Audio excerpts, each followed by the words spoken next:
A few years ago, when a major political science conference was held in Spain, I rented a country house with some American colleagues for a week in deep Catalonia, near Ripoll. It turned out to be a medieval castle, replete with a chapel that our hosts had lovingly restored.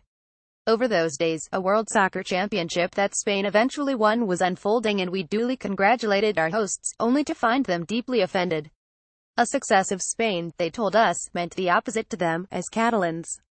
The Catalan soccer players in the national team were opportunists, if not traitors. Such deep nationalist resentment in a core EU member state presents the European Union with its next major challenge after Brexit.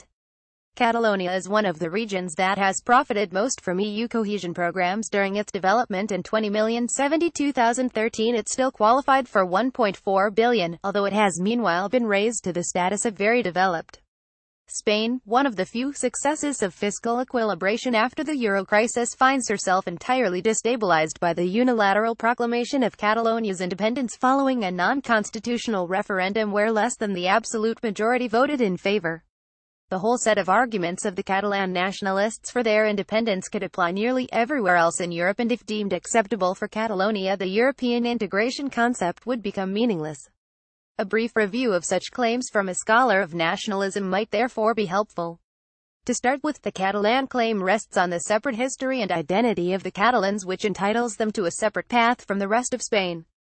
But Spain as a whole, as, indeed, Germany, Italy, France, Belgium, United Kingdom, this is why it's called United, let alone Poland and Romania, are the products of different regions, states, or a part of states opting in at some historical moment when borders have been put into question. 1918, 1945, 19,891,990 in order to combine their destinies into modern multinational states.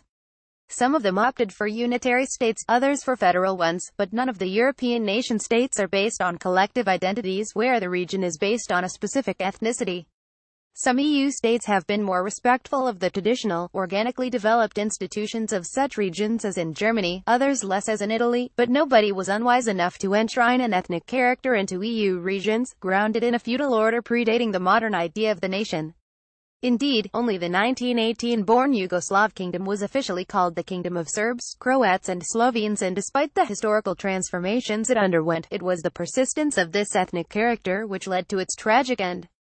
A threat to their survival, therefore, the insistence of the Catalan parliament on being allowed a unilateral right to secede is anything but democratic.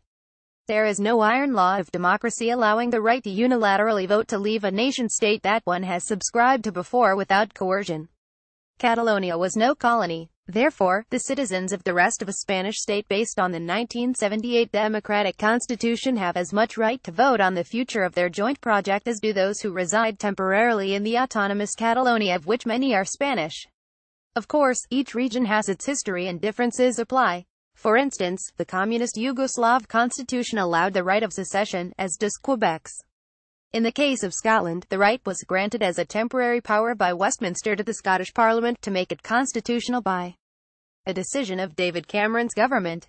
It was not unilateral. Of course, if there is a real threat to the identity or survival of the minority group in the seceding region, its right to self-determination becomes stronger. The international community respects existing borders, but has acknowledged secessions by endangered regions or groups whose rights were systematically infringed by the state they lived in. This was the situation of Kosovo, where the entire education in their native language had first been suppressed under the communist strongman Slobodan Milosevic, followed by a mass expulsion of Kosovar Albanians by the Yugoslav army. Once an armed conflict broke down, the Kurds can also point to the Anfal genocide that killed over 50,000 Kurds and the enforced change of the ethnic character of Kurd areas like Kirkuk through Arabization during Saddam Hussein. The forces surrounding them today are not so very different from the ones during the Iran-Iraq war that ended in their victimization, and so their argument that they alone can ensure their own safety, especially after their heroic fight against ISIS, is worth listening to. They have a legitimate claim which should be discussed peacefully. But not so the Catalans. They have an advanced autonomous rule in a country ranked by OECD in the top 10 in the world where fiscal decentralization, direct collection of taxes by the subnational units, is concerned. Not only are their general human rights not infringed upon in democratic Spain, which also ranks among the most democratic countries in the world by Freedom House or Human Watch standards, but their linguistic policy had been, on the contrary, one of exclusion, not inclusion. 1. In Catalonia, students are only taught in Catalan in their first years of schooling. English is more promoted than Spanish as a foreign language, although the majority of Catalans have long indicated that Spanish was the #1 mother tongue, before this statistical item was dropped. The obligatory use of Catalan as the sole medium of instruction for all school subjects has been championed by Catalan nationalists over the past decades with little contestation, although in no other region of Europe has a group which does not have the linguistic majority managed to promote a monolingual model too. True, the Spanish dictator Franco had once banned Catalan in schools, but arguing in democratic Spain that one has to go completely in the opposite direction to do justice or make reparation, goes too far. In fact, in a bilingual society, a bilingual model should be promoted to ensure social communication. Had a similar policy existed in Scotland, they would have gained independence by now. This long-term linguistic policy is a proof of an exclusionary, not inclusionary identity politics. Indeed, the many people who rally for independence are the products of such schools. Unfortunately, academics have long gathered evidence that organizing states on identity lines, giving each group its own police and army, for instance, does not result in anything else but secession. What if people in Baden-Württemberg, a region which always comes out on top of Europe's net donor regions, claimed that from tomorrow onwards they wanted to keep all their income in Baden-Württemberg? Furthermore, although they live in a region which has benefited the most from European redistribution from the rest of Europe in earlier years, 2 different lavish highways connect Lerida to Barcelona, a sign of abundance rarely seen anywhere else in Europe, they seem themselves less inclined to return this generosity. Catalonia is not plundered by Madrid, whose redistribution to poorer Spanish regions is twice Barcelona's 5 versus 10% of GDP. Economic solidarity within nations. And the union is a guarantee for bad times. What if people in Baden-Württemberg, a region which always comes out on top of Europe's net donor regions, claimed that from tomorrow onwards they wanted to keep all their income in Baden-Württemberg rather than redistributing it to poorer EU regions, and that otherwise they would threaten secession? And yet this region does not owe the debt that Catalonia does. All their great separation plans rest on the assumption that secession is good for business if there are no more taxes and the €72 billion in debt, 16.34% of Spain's, are no longer paid to Spain. Catalonia has 16% of Spain's population, and its grievance is that it pays almost 20% of the budget in taxes. But that is how Europe works. More urban areas, and capitals in particular, redistribute to more rural ones, and those whose economies do well help those who experience downturns, as economic fortunes are not everlasting. Economic solidarity within nations and the Union is a guarantee for bad times. Europe is full of cities which once had mighty economic power on the European scene and are today just charming places to visit for the amateurs of UNESCO heritage sites. Surely it would be good business for all of us to leave our debts unpaid and leave with all the income when we are riding high. Of course, this might appeal to more naive voters. And what if every region where the political majority happens to be different at one moment in time than in the center? It happens every day, anywhere, when you hold free elections, just left, calling the others fascists or communists. Last but not least, there is the argument regarding the monarchy. Yes, this is a deep division between Republicans and monarchists.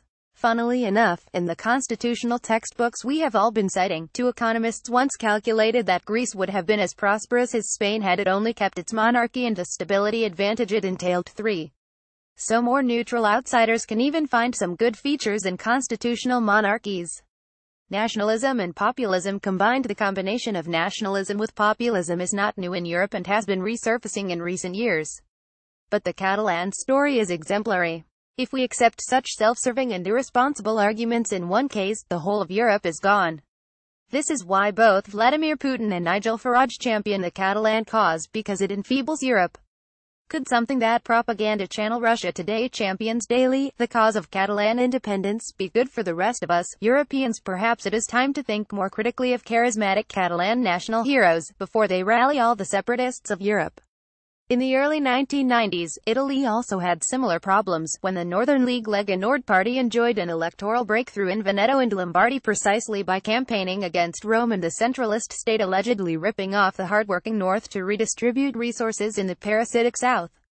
When independentists moved to real action, civil disobedience, tax strikes, occupation of public places like San Marco Bell Tower in Venice, the government struck back by legal methods and eventually accused them of crimes ranging from tax evasion to terrorism.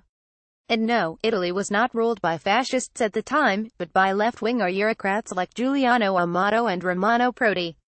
Notes 1 https www.theguardian.com World 2008 Mayo 4 Spain 2 http blogs.lse.ac.uk Eurocrash Express 2014042 Language Rights in Catalonia 3 Person, T. Tabellini, G. 2005 The Economic Effects of Constitutions. MIT Press.